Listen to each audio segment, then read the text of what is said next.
Bonsoir, mesdames et messieurs, Alexandre Baudouin et François Trépanier qui vous souhaitent la bienvenue à une autre édition de Sport Express. Salut François. Salut Alex, quelle émission?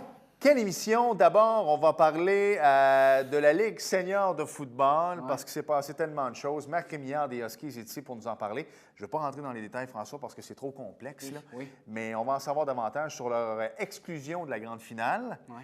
Et également, on va parler de plein air avec François Laramie. Moi, c'est un gars que j'ai découvert, François. Oui.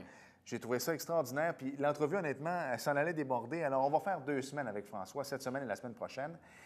Et on va parler, je ne veux pas qu'on parle trop de UFC non plus. Oui. Gala de Georges Saint-Pierre, parce que toi et moi, on l'écoutait ensemble. Oui. Qu'est-ce que tu en as pensé rapidement? Écoute, c'était tout un gala, Alex. La décision à la fin, comme on parlait tantôt avec Marc Rémillard, si tu veux déclasser un champion, faut que tu le montres. Faut que tu le montres. Puis on s'est dit, tu sais, on va recevoir, nous, on a un bon collaborateur ici à Sport Express, Yves Lavigne. Oui. Pas cette semaine, la semaine prochaine, parce qu'on va laisser le temps à tout ça de Tomber la décanter. poussière un Oui, peu. puis on va en savoir davantage sur toutes ces rumeurs de Georges Saint-Pierre-là au cours des prochains jours. Mais pour tout de suite, on s'arrête, puis on va parler avec Marc Rémillard de ce scandale. Moi, je le dis, là, scandale. Il y en de la a Ligue long de à football dire. senior. Pas mal. Écoutez ça, ça en vaut la peine.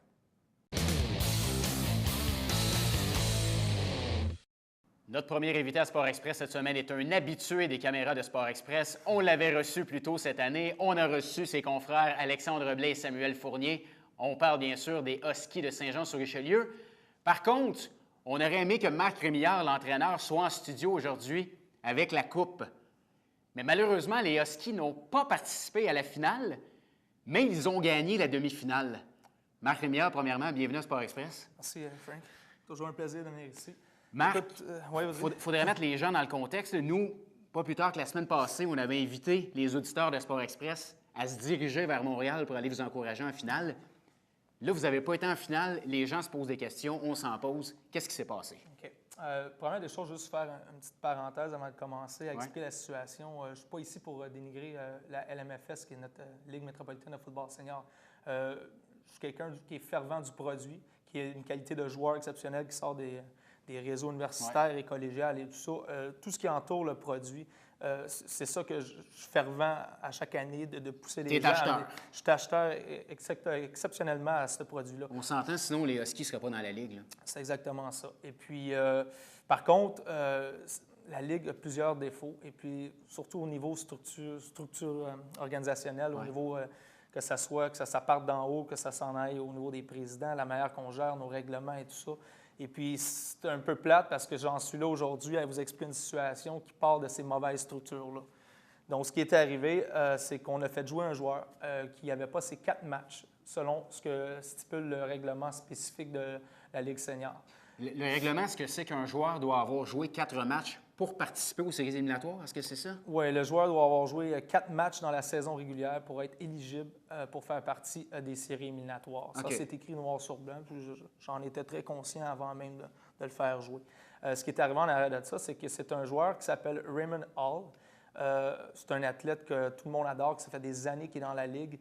Raymond est je te dirais, comme une image parfaite de notre Ligue, qui est un joueur qui s'entraîne encore, qui sort du réseau universitaire et puis qui est quand même un joueur très dominant, un bon leader, pas un joueur sale à rien. Tu sais, c'est une belle image à apporter. C'est un bel exemple pour la Ligue, un joueur comme lui. Raymond s'est fait offrir une opportunité d'aller faire une émission de télé que tout le monde connaît, l'Occupation Double.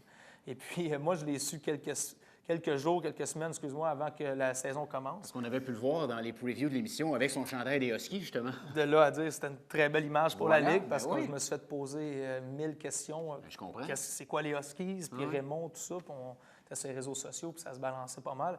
Et puis, Raymond, ce qui est arrivé, c'est ça. Il m'a averti qu'il partait. Donc, il a eu la possibilité de jouer le premier match de la saison. Okay. Et puis, comme tout le monde ici à Saint-Jean qui le connaissait bien, on l'a suivi à travers l'émission et tout ça.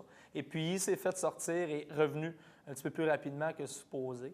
Et puis, ça l'a permis de jouer le dernier match de la saison avec nous pour faire 2 matchs d'éligibilité, en fait. 2 matchs qu'on pourrait dire officiels qu'il a joué dans notre ligue. Donc, selon les règles, le dernier match de la saison, il a joué 2 matchs. Il devait en jouer 4. Exactement. Là, ce qui s'est passé, c'est que tu l'as fait jouer en série. Ce qui est arrivé, c'est que moi, j'ai voulu faire un tour de table parce que moi, je considérais ça comme un cas exceptionnel, dans le sens que c'est pas un gars qui décide de ne pas se lever de lendemain de brosse puis pas se pointer à un match. C'est pas un gars qui décide de travailler au lieu d'aller jouer un match. C'est un gars qui part à la TV, c'est une opportunité pour lui. Il n'aurait pas pu jouer. Il n'aurait pas pu jouer d'une manière ou d'une autre. De là où ce que je voulais en venir, c'est que Raymond sort justement d'un show de réalité. Moi, je trouvais, comme j'ai fait avec Georges Larac, en fait, je trouvais que c'était un bon coup marketing d'un sens pour la Ligue. Ça attire les gens. Hey, que c'est ça, un Georges Larac avec Alexandre Blais aussi. Alexandre Blais a fait Occupation Double l'année passée. C'est une image, dans le fond, moi, je pense pas que c'est négatif, c'est positif. Ça apporte de l'exposure à la Ligue sur les réseaux sociaux. Ça se parle d'un bord puis de l'autre. Ça donne une crédibilité à la Ligue. Ouais. Et puis, Raymond, c'est un petit peu avec ça que je voulais en venir. Donc, j'ai fait le tour, en fait, de tous les présidents de la Ligue. Et puis, je vous dirais que j'ai eu unanimement quasiment, je ne dirais pas l'unanimité parce que j'ai une équipe qui s'opposait, que je fasse jouer Raymond malgré le fait qu'il n'y ait pas ces 4 matchs. Donc, j'ai eu l'accord d'à peu près de tout le monde. Le président, lui, a été nerd. Ce qu'il m'a dit, c'est que dans le fond, tu connais le règlement. Ouais. Et il dit, fais le tour de table, par contre, à travers les présidents, mais tu connais le règlement, donc tu en suivras les conséquences par rapport au règlement. Cela dit, j'ai fait le tour des présidents. Donc, j'ai ramené la réponse, ce que je m'avais fait offrir par l'entourage de la Ligue, les présidents de la Ligue, de toutes les diverses équipes. J'ai rapporté l'info au président, et puis il ne m'a pas revenu là-dessus. Okay. Je n'ai pas eu une réponse officielle de ce qu'on allait faire avec lui. Donc, le match de demi-finale arrive, et puis on a un règlement qui est très clair et spécifique dans le livre de nos règlements de la Ligue, c'est qu'il faut qu'il y ait une vérification de chaque joueur. Et puis c'est là que je veux en venir, parce que, oui, je le dis, puis je l'ai toujours dit, je n'ai pas menti là-dedans, je n'ai pas triché dans le sens que j'ai demandé à chaque président, et j'ai demandé même... Leur accord. Leur accord. Et puis, si je n'aurais pas eu l'accord de personne, je n'aurais pas... Faites le choix de le faire jouer. On s'entend-tu là-dessus? Quand tu sais que tu aurais perdu automatiquement. Exactement. Voilà. Je donne autant d'efforts à mon équipe qu'autant que je peux en donner à la Ligue. Si j'aurais su, en bout de ligne, qu'est-ce qu'on aurait fait, qui serait une disqualification, je ne l'aurais pas fait. Donc, j'ai creusé le terrain, j'ai eu des réponses positives, de l'appui, de le faire pareil, juste que ce n'était pas concret, ce n'était pas clair où on s'en allait avec ça.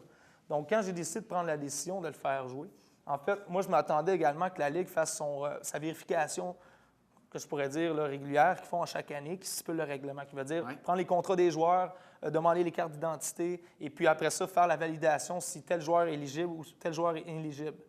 La Ligue ne l'a pas fait la journée même du match. Donc, tu sais, c'est comme, oui, OK, je suis prêt à prendre une certaine... On s'entend que la Ligue a une partie blanche aussi là-dedans, là. C'est ce que je voulais en venir. Puis c'est une des raisons pourquoi que quand j'ai su la décision de la Ligue, la disqualification, eh bien, j'ai décidé de lancer appel parce que, comme je trouvais que, dans le sens, les règlements n'avaient pas été appuyés dans le sens des deux parties. Ouais. Il y a des erreurs des deux côtés. Pourquoi pas juste faire un consensus, tout le monde ensemble, prendre une décision rendue là? On s'entend que nous, notre Ligue, c'est un CA, un comité exécutif, et puis un CA également. Donc, le CA qui regroupe tous les présidents de chaque équipe.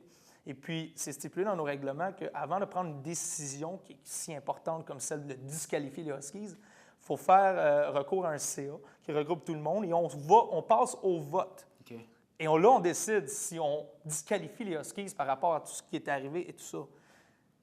Aucun président n'était mis au courant de la situation. Okay. C'est là que je veux dénigrer un petit peu la structure organisationnelle. Personne, je ne dis pas personne, parce qu'il y a 2 équipes qui étaient au courant, mais on est 6 équipes, il y a 4 équipes, j'ai appelé les présidents, personne n'était au courant de ma suspension, de ma disqualification. Donc, la Ligue n'avait pas fait son travail de mettre les gens au courant de ce qui se passait. Ça a été fait à l'envers. Fait que, tu sais, c'est comme là que je voulais en venir. Fait que j'ai lancé l'appel, on s'est rendu un petit peu plus haut, et puis ensuite, on nous a ramené aux sources en voulant dire, écoutez, ramenez un CA sur place, et puis vous allez pouvoir prendre la décision à l'interne de ce que vous voulez faire à ce niveau-là. Finalement, Marc, il ne nous reste pas beaucoup de temps. 2 montagnes que vous avez battues facilement quand même en demi-finale étaient supposés se rendre en finale, mais eux aussi, il est arrivé quelque chose, là. Ce qui était arrivé, c'est que 2 montagnes, en fait, c'est plate à dire, mais je le dis directement de la caméra, comme je l'ai dit devant eux autres si je les vois en personne. Ce qu'on dénigre de 2 montagnes, c'est qu'on avait leur approbation, mais c'était pas, ils n'ont jamais dit « oui, faites-les jouer, on est en accord ». C'est pas ça qu'ils ont dit. Ils ont dit « on est en désaccord, par contre, on ne fera pas de protêt. C'est pas nous autres qui va trancher pour vous faire on ne mettra pas de bâton dans les roues. » Exactement. Ils n'étaient pas en accord, mais ils l'ont dit, ils ne feraient pas de protêt. Okay. Ce qui était arrivé, c'est que quand on est rendu à la table finale pour faire les votes, j'ai eu Magog qui a décidé de désister son vote, qui ne voulait pas prendre position, tout simplement.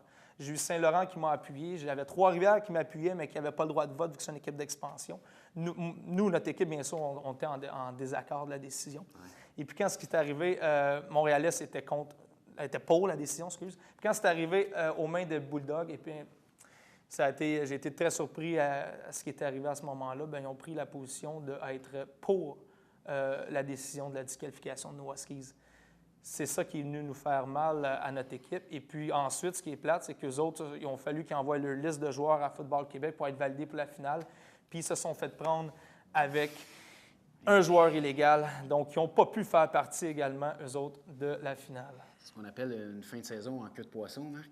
Oui, c'est en queue de poisson. Par contre, écoute, c'est des cas qui sont malheureux. Écoute, on est une équipe fière, on a de l'intégrité, puis on veut la maintenir. Et puis, écoute, je te dis pas, je peux pas te dire officiellement aujourd'hui ce qu'il y en est des Huskies en 2014. Les Huskies vont être de retour ou? Je peux pas te dire officiellement aujourd'hui si les Huskies vont être de retour dans la LMFS l'année prochaine. Par contre, ce que je peux te dire, c'est que moi, je suis quelqu'un qui se bat jusqu'à la fin. Je n'ai pas démissionné de mon poste de vice-président parce que, soi-disant parlant, là, je suis vice-président de cette ligue-là et je n'ai pas été mis au courant d'une décision aussi importante. Donc, écoute, la prochaine réunion du CA va être très importante. Et écoute, soit pour l'avenir de la Ligue par rapport à tout ce qui est arrivé. Et puis, c'est à partir de là qu'on prendra une décision avec mon équipe parce que c'est pas juste moi qui décide, c'est mon équipe au complet. Marc, merci beaucoup d'être venu en studio pour nous éclairer là-dessus. Oui. Question rapide en terminant. Il nous reste plus de temps, on l'apprend quand même. Tu es un ancien du Rouge-et-Or. Tu as gagné des Coupes Vanier. Rouge-et-Or vont jouer ce week-end contre Calgary. Ta prédiction en tant qu'ancien Rouge-et-Or? Écoute, le stade TELUS, qui est l'ancien PEPS, qu'on pourrait dire, là, il n'y a pas une ambiance aussi incroyable dans un stade de football au Canada. C'est toujours un avantage exceptionnel de jouer devant tes partisans. Et quand tu dis que tu joues devant tes partisans pour gagner la Coupe Vanier, c'est quelque chose qui vient chercher les joueurs, qui les emmène à un niveau supérieur à ce qu'ils sont capables de jouer habituellement. Moi, je crois aux chances du Rouge-et-Or. Je prédis un score de 27-14. Bien, Marc, merci beaucoup d'être venu en studio. Merci, Frank. Bonne période de réflexion pour ce qui va se passer avec nos Huskies. Puis, dès que la décision est prise, bien, tu te reviens t'asseoir ici. Exactement. Merci. Tu sais, François, Marc, il ne pouvait pas dire tout ce qu'il pensait. Là. Non. Moi, je t'attends un peu. Tu sais, honnêtement, toi, tu connais tout le monde. On va à quelque part, tout le monde parle avec François. Moi, Occupation Double, je ne suis pas sûr pas en tout. Pour vrai, le Raymond, là, ça aurait pu être n'importe qui. Je n'ai pas suivi, mais c'est correct, je connais beaucoup de monde. Tu sais c'est qui? Oui. Moi, pour la question, parce qu'on était là, tu sais. Ouais. Moi, j'arrive là, je dis, c'est qui le gars d'Occupation Double? Première chose que tu me dis, tu dis, c'est lui. Ouais. Là, j'apprends après, moi, Jean-François Bernier, le président de la Ligue, ne connaît pas non plus. Non, moi non plus. Dis-moi pas qu'il ne savait pas c'était qui Raymond. Sérieusement, je dis ça de même, là, puis Marc n'est plus là, puis il ne peut pas courir puis me sauter dessus. Si vous voulez être une ligue, tu sais, c'est une ligue qui a de l'allure, mais si vous voulez passer à un niveau supérieur, là, tu sais, à un moment donné, tu vas au game, là, c'est le fun, M. Rémillard qui parle dans le micro, ça met de l'ambiance, puis tout ça, là. Mais à un moment donné, là, ça prendrait, je sais pas, là, fais-moi pas croire que tu ne l'as pas vu sur le terrain, là. Tu sais, avant une game, je sais pas, moi, si tu es un joueur inadmissible, tu vas voir l'équipe adverse, tu disais, hey, Chummy, il n'a pas le droit de jouer, lui. Puis écoute, Alex, on ne se le cachera pas, il est foncé un peu, Raymond aussi. Fait... Ben, c'est ça. C'est ce il n'y en a pas tant que ça. C'est ce que j'ai cru apercevoir. Ouais. Puis ça a l'air qu'en plus, ce M. Bernier-là est allé voir. Toujours des rumeurs, est allé voir, tu sais, on demandait des affaires à mi-temps, mais jamais est venue la question. Puis je vous le dis tout de suite, là, c'est peut-être une erreur de débutant de la part de Marc Rémillard de l'avoir fait jouer, puis il a assumé, c'est correct, là. Mais faites-moi pas croire, vous n'étiez pas au courant que Raymond ne jouait pas. Moi, c'est con, moi, j'accepte pas ça. J'accepte pas ces excuses-là, François. C'est beau, Alex.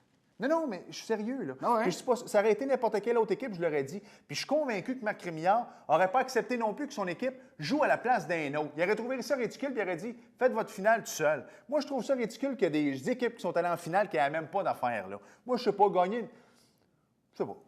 Bonne chance au Rouge-et-Or, l'ancienne équipe de Marc Rémillard. Ça, oui, bonne chance. Honnêtement, je prends pour les Carabins en saison régulière, mais en série, je prends pour le Rouge-et-Or. Il ne m'aimera pas, Marc Rémillard, sur celle-là non plus, mais je souhaite réellement la victoire du Rouge-et-Or. Et j'ai hâte de voir... tu sais, tout le monde attendait le tweet de Denis Coderre après le but en fusillade de David Desharnais. Moi, j'ai hâte de voir le tweet d'Adam Van Coverden, s'il va en faire un autre pour s'excuser avec son drunk tweet de l'année passée qu'il avait envoyé promener tout le monde de Laval. Mais en tout cas... Je vous le dis, là, sérieusement, c'est ridicule. Puis l'an prochain, prenez des notes. T'sais, regardez qui c'est qui joue. Payez les arbitres plus cher avant le début du match, je ne sais pas. Mais il ne faut pas que ça se reproduise. Histoire à suivre, Alex. Voilà. Tu ressembles au commandant Hadfield, toi, avec ta moustache. Oui. J'essaie d'avoir une moustache. Parfait. Il faut s'arrêter parce qu'au retour, tantôt, il faut absolument parler de NASCAR. C'était la dernière course. Ouais.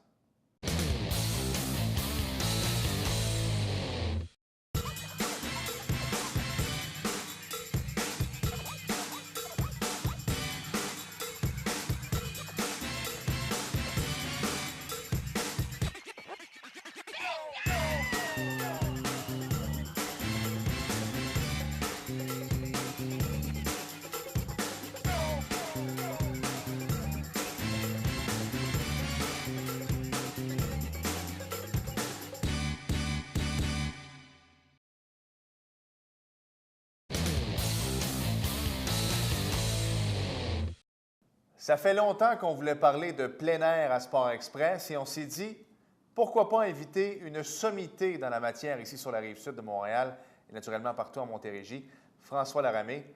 Bonsoir. Bonsoir, Alexandre. Merci d'avoir accepté l'invitation parce qu'au mois de novembre, ça bouge pas mal. Fait saison de golf, le ski qui s'en vient très bientôt, il y a la chasse également. Alors, si on commençait par...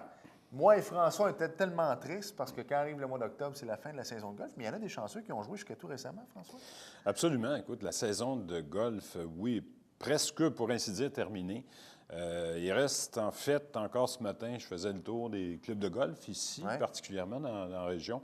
Il reste évidemment, et comme c'est son habitude, encore et toujours, le club de golf international 2000 de la Colle, qui est toujours ouvert et qui se targue d'être le club qui va fermer ses portes et ses verres le plus tard possible cette année. Et il se targue aussi à ouvrir aussi pas mal de bonheur. Oui, écoute, moi, l'an passé, j'ai joué le 12 décembre parce que j'avais fait du ski et du golf la même journée. J'ai donc joué au golf le 12 décembre à la Colle l'an dernier. C'est toujours le club qui ferme le plus tard. J'ai joué, je pense, il y a 5 ans, le 25 décembre à la Colle. Alors, c'est une tradition à la Colle. On ferme la saison à la Colle et on ouvre la saison à la Colle.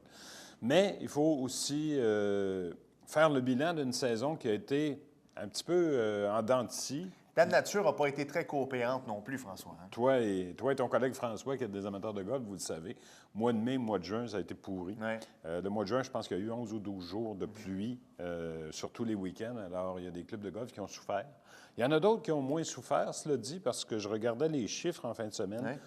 Le club de golf, justement, écoute, j'ai joué samedi mes 6 derniers trous de golf. J'étais à Waterloo et j'ai fermé le golf parce que là, il fermait complètement pour la fin de la saison.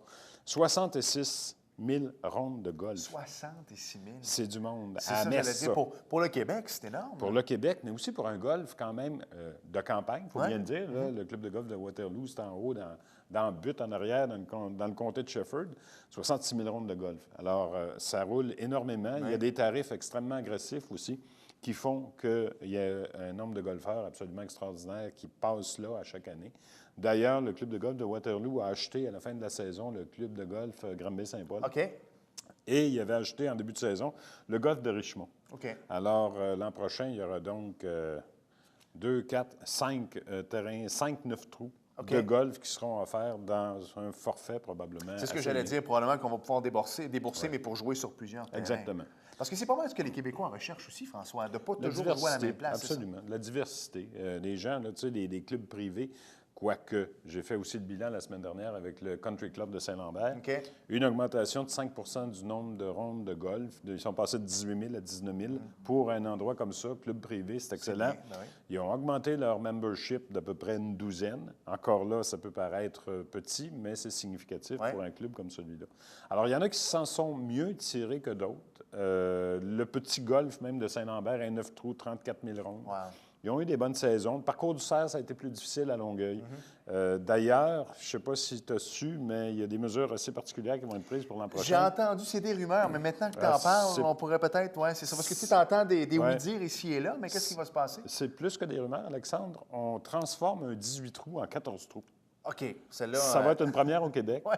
C'est le seul endroit au Québec où il va y avoir un parcours de 14 trous. Je t'avoue que j'ai hâte un petit peu de voir ce que ça va donner comme résultat et comme achalandage aussi. On essaie d'intéresser des gens qui trouvent que c'est trop long. Évidemment, une partie de 18 trous. Cela dit, ça n'existe pas au Québec. Alors, je suis un petit peu curieux de voir comment ça va aller, quelle va être la réception, dans le fond, des joueurs de golf. Parce qu'on a quand même une habitude, une tradition, c'est de jouer 18 trous. De jouer 18 trous. Mais tu sais que je trouve pas ça... Écoute, je trouve pas ça si étrange. Moi, je compare ça un peu avec le voyage. Moi, 2 semaines, je trouve ça trop long. 1 semaine, c'est trop court. 10 jours, c'est parfait. Alors, peut-être que dans ce cas-ci, jouer 14 trous, ou tu sais, le gars qui finit de travailler à 4h30, 5h, va avoir le temps de jouer son 14 trous complet. Absolument, absolument. Mais je te dirais, il aurait quand même pu aller le jouer, son 14 trous. C'est vrai aussi. On aurait pu, ouais. Même s'il n'avait pas fini son 18, il en aurait joué 14. C'est vrai, exact. Ça serait revenu au même. Là, on va amputer quand même un des 2 terrains du parcours du Cerf de 4 trous. Sûrement pour faire aussi des constructions supplémentaires. Mais c'est sûr que l'immobilier sur un terrain de golf, ça rapporte. Ça rapporte beaucoup. Mais le parcours n'a pas connu nécessairement non plus une excellente saison en termes de fréquentation. On me dit que c'est autour de 50 000. Et si on le compare aux années précédentes, il y a 7-8 ans, le parcours du cerf, c'était 84 000 rondes de golf. C'est vrai. Alors, on verra, comme diraient certains politiciens, ce que ça va donner l'an prochain. Une chose est certaine, on pourra jouer le premier parcours de 14 trous sur la rive sud de Montréal. Alors, et ça va y faire une belle publicité parce que c'est ça, les gens vont dire hey, 14 trous seulement. Bien, c'est ça. On va essayer le nouveau parcours. Voilà. Alors, François, le golf se termine. Ça n'a pas presque. été... C'est presque terminé, mais je le c'est répète, vrai. il reste l'International 2000. Voilà, Et encore. les amateurs pourront se rabattre sur la colle pour aller jouer. Voilà. Oui. Moi qui est de Saint-Bruno, quand je prends mon petit café le matin, je m'en viens, il fait -3, -4 le soir, et je regarde, la neige artificielle a déjà commencé à souffler sur ce côté-là. Le ski, François, ça s'en vient bientôt? C'est déjà commencé, mon Aussi, cher. ouais. Absolument. La saison a débuté, puis encore là, j'étais en ski la semaine dernière à Saint-Sauveur pour inaugurer ma saison, ma première descente. Le ski a donc démarré au Québec, c'est fait. Tu parles de Saint-Bruno, je vais y revenir aussi, mais le 30 octobre dernier, Saint-Sauveur, comme d'habitude. Tu sais, tantôt, on parlait de la colle. Saint-Sauveur, c'est un classique. Même principe à Saint-Sauveur, on ouvre, puis on ferme. On ouvre les plus tôt, on ferme les plus tard. Cette année, tes amis de Saint-Bruno, justement, ont tenté un petit coup de marketing, la famille Couture. Ils ont fait une première descente, mais c'était plus symbolique qu'autre chose parce que la station n'était pas ouverte. C'est ça. Je pense qu'ils ont remonté en 4 roues pour faire la descente pour les caméras. Mais le vrai début de saison, c'était le 30 octobre, donc à Saint-Sauveur. Oui. Depuis ce temps, le 8 novembre, Saint-Sauveur a même ouvert pour le ski de soir. La semaine dernière, vendredi dernier, tes amis de Saint-Bruno inauguraient leur saison aussi. Ça a ouvert à 16h vendredi dernier. Alors, ça aussi, c'est lancé, c'est parti, quoique au moment où l'émission est enregistrée, c'est fermé. OK. En raison des températures qui sont un petit peu difficiles. Oui, Dieu sait qu'il a venté pas mal, il a fait chaud, il a fait à peu près il a fait 13 chaud, degrés, il a c'est ça. venté, il y a eu toutes sortes d'intempéries. Et Mère Nature n'était pas nécessairement du côté des stations de ski pour une ouverture ou une prolongation. Alors, Saint-Bruno, au moment où on se parle, est fermé pour la semaine. Ça va réouvrir vendredi. Mais la saison est quand même lancée. Je fais un aparté rapidement, François. Est-ce que c'est le contraire? Tu sais, les saisons de golf allongent. Est-ce que les saisons de ski rapetissent avec la température au Québec maintenant? Bien, c'est évident que c'est de plus en plus difficile. Et quand tu regardes un peu l'industrie du ski, ce qui se passe actuellement, c'est que ce sont les stations qui ont de l'équipement là, top qualité, du NEC plus ultra, des canons et encore des canons, qui peuvent se permettre d'avoir des saisons qui s'étirent un petit peu, tant au début qu'à la fin. Tu regardes, par exemple, Saint-Bruno, pardon, la semaine dernière, ils ont fait de la neige, puis là, il s'est mis à faire chaud. Ils ont perdu, je pense, 80 de leur enneigement qu'ils avaient réalisé. Ils ont beau avoir une entente avec Hydro, là, mais quand même. Ça ne change rien à Mère Nature. C'est ça, Il faudrait qu'il y ait une entente avec Mère Nature pour faire en sorte que les températures baissent. Alors, ils ont été obligés de produire à nouveau des quantités considérables de neige pour être capables d'ouvrir. Parce que ça aussi, on s'entend que c'est plus un coup de marketing qu'autre chose, là. Les lumières sont allumées, on fait un petit ski et ça a démarré. On peut lancer le message que la saison démarre. Mais si on regarde vraiment ce qui se passe actuellement, oui, les saisons ont tendance à raccourcir un peu. Cela dit, c'est pas fini parce que la semaine prochaine, en fin de semaine prochaine, le 22 novembre, c'est nos amis de Bromont qui inaugurent à leur tour leur saison. Bien, belle grosse station aussi, écoute. C'est la station maintenant au Québec qui accueille le plus grand nombre de skieurs, de ski-jours annuellement. Ça a dépassé Tremblant, ça a dépassé Sainte-Anne. Évidemment qu'ils ont un avantage, il y a du ski de soir. Aussi, c'est vrai. Ce qui fait que tu peux presque doubler ta clientèle certaines journées, certains soirs. Mais quand même, Bromont accueille au-delà de 600 000 jours ski par année. Alors, c'est une station extrêmement dynamique. Il y a encore un télésiège qui est prévu pour installation et il y a 7 versants qui sont offerts alors. Donc, Bromont ouvre. Tremblant également, pour les amateurs du ski dans Laurentides, va ouvrir en fin de semaine aussi, le 22 novembre. C'est d'ailleurs le 75e anniversaire de Mont-Tremblant cette année. Alors, il y a plein d'activités, plein de festivités qui sont prévues. Et puis, il y a aussi la station ici, qui n'est pas très loin, de Sutton, qui prévoit ouvrir probablement le premier week-end du mois de décembre. Parce qu'on attend un petit peu l'enneigement, quoi qu'il est tombé 28 cm il y a 10 jours. Wow. Mais c'est disparu, cela dit. On prévoit donc une ouverture pour le premier week-end de décembre et date à retenir, le 17 décembre, c'est la journée anniversaire d'ouverture de Sutton et on y offrira encore cette année du ski à 5 $. C'est pas cher. C'est pas cher pour aller skier à Sutton. Une très belle station. Tu as raison. François, il reste plus de temps, mais regarde bien ce qu'on va faire. Il n'y a personne ici qui est au courant, mais moi, je décidais que je le faisais. Alors, l'entrevue, on la termine ici. Non, l'entrevue, on la termine ici. Mais la semaine prochaine, j'ai encore de la place. Fait que nous, on va laisser... Ouais, nous, on va l'émission se termine maintenant. Mais on se reparle la semaine prochaine, OK? Puis tu sais de quoi on va se reparler? On va se reparler de chasse, mais j'ai encore d'autres questions sur le ski parce que je trouve que c'est un beau sport familial au Québec. Puis des fois, les gens n'en profitent pas assez. Donc, François, merci, puis on se reparle la semaine prochaine. Oui, puis je te reparle de chasse à l'oie blanche dans le coin de Saint-Jean-sur-Richelieu. Parfait. Avec plaisir.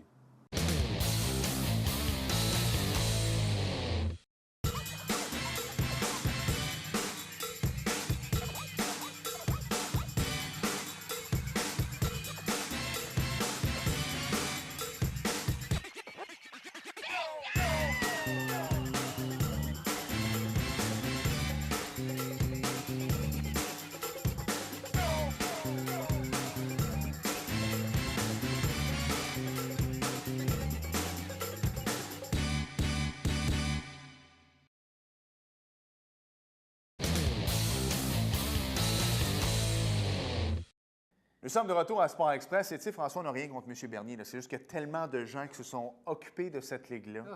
Et même lui, je trouve ça plate que ça se termine en... Écoute, on est tous perdus dans ces histoires-là. Voilà. Je trouve ça plate que ça se termine en queue de poisson. Tu sais qu'on nous fait des signes derrière parce que c'était la dernière course de NASCAR. Déjà. Et il ne nous laisse pas beaucoup de temps, mais il faut absolument qu'on en parle. Félicitations à Jimmy Johnson parce que dimanche dernier, il était présenté la dernière course. Et c'est Danny Hamlin. Lui aussi, il est bien connu dans sa famille, qui a remporté le Ford EcoBoost 400 de Homestead à Miami. Très belle track. Je suis jamais allé, c'est superbe.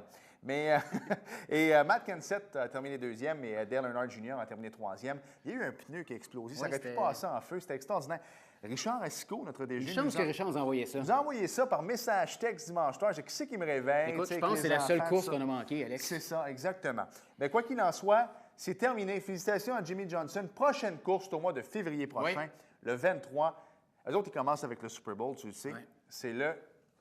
Hein? C'est quoi? Le Daytona 500. Voilà, exactement. François, merci. Le bingo dimanche matin, c'est 3 500 en prix. Voilà, pour en savoir davantage, mon cher. sportexpress@tvhr9.com ou tout simplement le tvhr9.com pour revoir toutes vos émissions. Voilà. Merci, François. Merci, Alex. Merci à vous d'avoir été là. Et à la semaine prochaine. Bye bye.